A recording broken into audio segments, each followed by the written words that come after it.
this idea that we don't care how many people get hurt. We don't care how we prostitute our service members, thinking that you have your own special little army that's for you. I mean, it is sick. It is really sick. And anybody that supports it is also sick. And so, we've got a mental health crisis in this country, because everyone, no matter how you affiliate yourself, should be against Trump, period. This is not partisan for me. Like, I would give anything to have, it's sad to say, George Bush. Give me any regular Republican nowadays and I would be happy. But right now we have someone who does not care, and he is being enabled by the fact that there are, people that follow him and they pump him up, as well as the people that are surrounding him.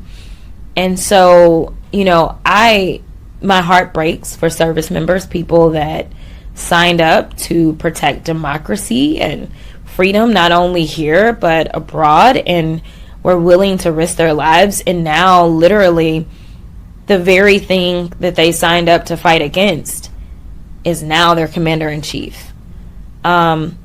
It really breaks my heart. And I don't know how far he has to go before we can come together and just say, enough is enough. Like, this should not be partisanship. Yo, my boy Benny just dropped a hot one, quoting Jasmine Crockett, calling all Trump supporters sick and saying we have a mental health crisis in this country and everyone should be against Trump. Excuse me? Somebody needs to tell this loudmouth, ghetto, ratchet queen that she's got it all twisted. And we're not out here losing our minds. We're standing tall in a constitutional republic. And we're proud to back President Trump, who's unlike any Republican president we've ever seen. And thank God for that. And let's break it down real quick for anyone who needs a refresher on what a constitutional republic actually means. It's not just some fancy term, it's the bedrock of our nation. The United States is a constitutional republic, meaning we elect representatives to make laws under a constitution that protects our God-given rights, like freedom of speech, religion, and the right to bear arms. Power comes from we the people, not some king, dictator, or, sorry, Jasmine, not even a ratchet queen with a microphone or anyone with access to Biden's auto pen. Our system's designed to keep government in check, with checks and balances across the legislative, executive, and judicial branches.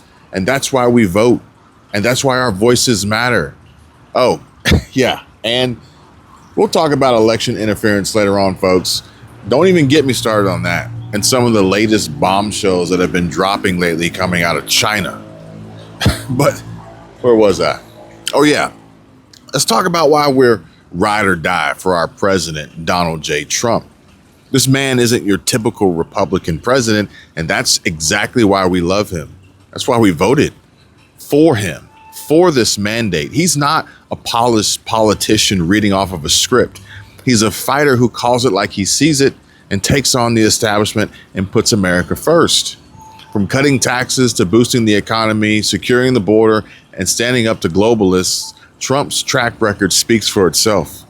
He's not afraid to shake things up, and that's a breath of fresh air compared to the same old GOP playbook that we've seen for decades. Drain that swamp. He's a leader who gets us, hardworking, patriotic Americans who want our country to thrive. So, Jasmine, you can keep throwing shade all you want, but it's not going to stick. We're not sick for supporting Trump. We're fired up and ready to keep this constitutional republic strong. Mental health crisis? Maybe look in the mirror before you start pointing fingers, or that woke military bullshit that Secretary of Defense Pete Hegseth is squashing as we speak. We're here, we're loud, and we're backing our president all the way. Let's keep America great, y'all. Drop your thoughts down below in the comment section and let me know, what do you love most about Trump's leadership? Let's keep this conversation popping in the comments. The ongoing situation in Iran. I know there has been a lot of speculation amongst all of you in the media regarding the president's decision-making and whether or not the United States will be directly involved. In light of that news, I have a message directly from the president, and I quote, "Based on the fact that there's a substantial chance of negotiations that may or may not take place with Iran in the near future, I will make my decision whether or not to go within the next 2 weeks." That's a quote directly from the president for all of you today. So we'll kick. I want to give credit where credit is due. Caroline Leavitt shares the latest, and President Trump announces there is a substantial chance for negotiations with Iran. So he'll make his decision on a strike within the next 2 weeks. Yes. Come on, guys. Can I get a thumbs up for our president? The peace president is making progress. Perhaps this is why I'm seeing and hearing more about President Trump and him getting the Nobel Peace Prize. But all I can say is stay tuned and stay close. Stick with me here, folks, for the truth and not some overly sensationalized, hyped up bullshit clickbait and lies just for clicks and views. Hustlebits just posted this on X saying, "Holy shit, the U.S. just vanished from Qatar Al Udeid Air Base, one of America's biggest military strongholds. It's completely empty. New satellite images show it. No bombers, no tankers, no intel aircraft, nothing." He says, this isn't a drill. You don't evacuate a strategic hub like this unless something massive is about to go down. What the hell does the Pentagon know that we don't? And isn't that just a nice way to cause a stir and create alarm? But I know you're all smarter than that. I mean, you are smarter than this, right? Please tell me that you are smart and intelligent people like I've always known. I'm not going to lie to you. I'm going to tell you the truth and give it to you straight, just like I always do. And how's this for truth? Stephanie Brown said, "I saved $1,488 annually through Chapter." Wow, that's awesome. And the savings potential is in your favor. Call Chapter. It's free and they will do their very best for you. No pressure, no bias to fatten their pockets.